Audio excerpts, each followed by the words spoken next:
you referred to unions, and in our last conversation, you anticipated that the unions would be in support of Biden. And I wanted to ask why then, for instance, a union like the Longshoremen's Union ended up going for Trump. Well, the unions have been on decline in this country. If you look at membership, which is not the only measure, but it's an important measure, they've been on decline for half a century. I mean, that has put them in an impossible situation. Their traditions in this country had to do with servicing your members, filing grievances, representing your workers with the employer, getting better wages, working conditions. And that takes time and energy and staff. And the only way you pay for that is if you have members who pay dues. So if you're losing your membership for 50 years, and the line is literally, a little blips, but it's basically a line of 50-year decline. I believe their peak was in 1955 or around there, and it's been downhill ever since. In the private sector, which is a major part of our economy, union membership is 7% or less of the labor force. That means 93% of private employees are not represented by a union. Well, the unions are bankrupt then. They don't have them.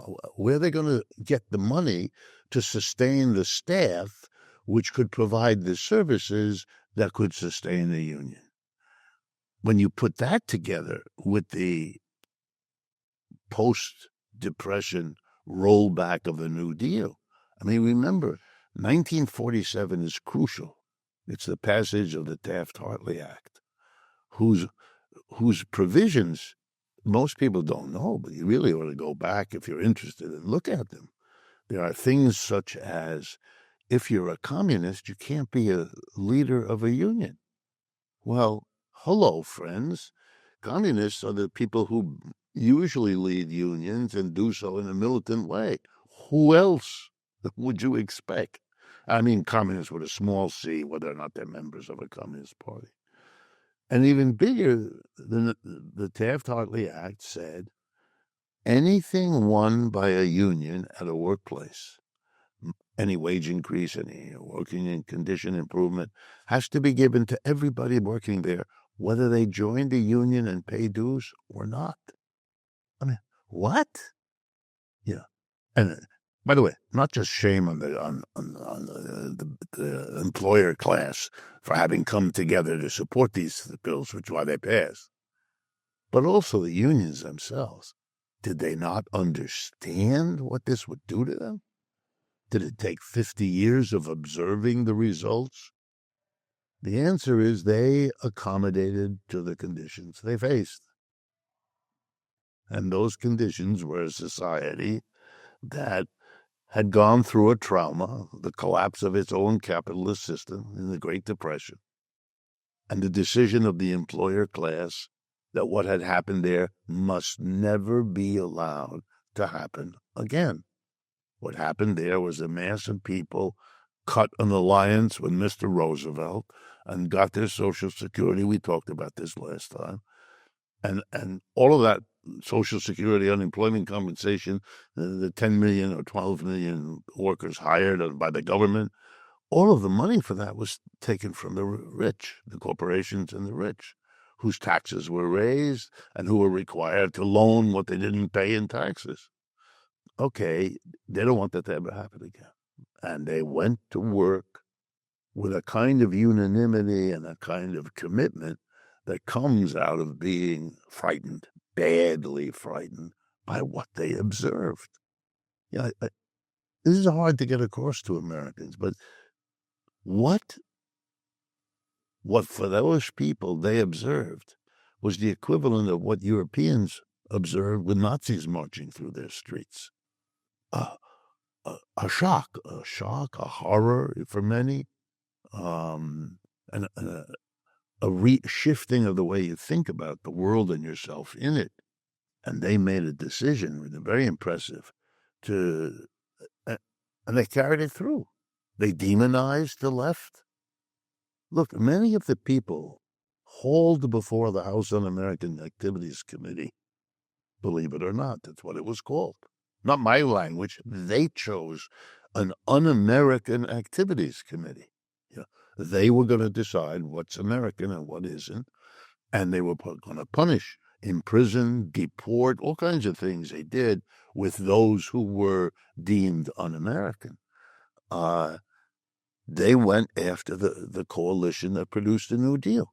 It was a coalition of the Democratic Party, Mr. President Roosevelt, the union movement, which he encouraged, led by the CIO, which was then the dominant union experience, and the two socialists and one communist party. That was the New Deal coalition. People interested in civil rights, women wanting the end of sexism, found their places within those institutions, Socialist Party, Communist Party, Labor Movement. And that had to be smashed to bits. And they went systematically. What was the weakest link of that coalition? The Communist Party, because that could be linked to the great new enemy, our former ally, right? You had to develop a theater. And that theater shaped the American political consciousness. I remember when my son was of an age to go to college, one of the places he wanted to look at was the University of Chicago. So I packed him up and we went to Chicago so that my son could, go around. And they had a little program like they usually do for prospective students. And there was an existing student who took us around, showed us the campus. And at one point, my son, because he's my son, said, well, are there political groups? Asking with all the open honesty and naivete that a 17-year-old would have. And the young man who was taking us around, it was very nice and very helpful, said, yes, we have everything from the, then he mentioned a right-wing, Young Americans for Freedom, a right-wing group, all the way over to the Democratic Party. And for him, and for everybody else, that was it. That was politics. There was nothing further left. Or, same way of saying it, further left takes you out of the conversation into the area of scary, dangerous, evil. Oh, for that. And the young man in the University of Chicago, very American, had absorbed that without understanding what he was doing. He absorbed it.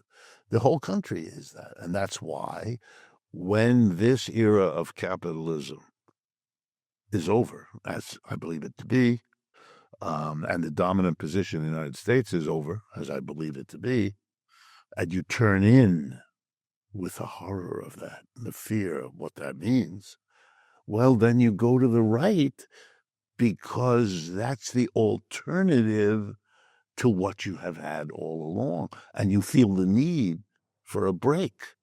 Mr. Trump plays that theme endlessly. I'm new, I'm different, I'm with the verbiage and the hyper, 400 presidential orders, each having to reverse them the next morning because didn't think it through. Look at this, it's a spectacle. But it's a spectacle that has its real roots.